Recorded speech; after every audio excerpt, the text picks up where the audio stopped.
នេះចឹងនេះភ្លើងនេះខ្ញុំអត់ដាក់កង់ដងឯងខ្ញុំកាន់តែអត់ដាក់កង់ដង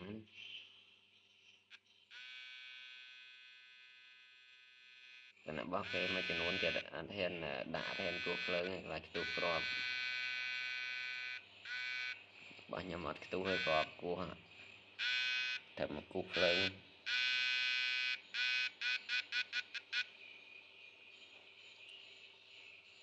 ចឹងប្រអប់ពណ៌ខៀវនេះអស់ហើយនៅតែមួយនឹងទេគាត់ឲ្យរៀបថ្ងៃមិញហ្នឹង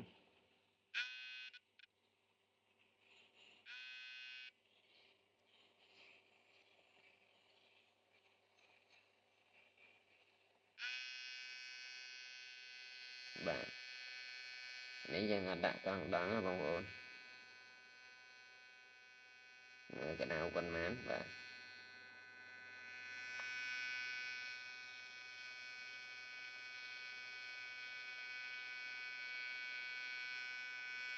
ចឹងមកទាំងអស់គ្នាគាត់ថាដុំបានដូចខ្ញុំអញ្ចឹងចុចជាប់យ៉ាងបានយូរអូខេហើយ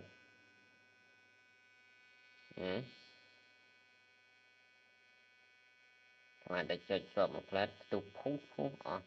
អានឹងប្រាប់កើតទេបាទអាចចុចជាប់ផ្លែតហើយផ្ទុះ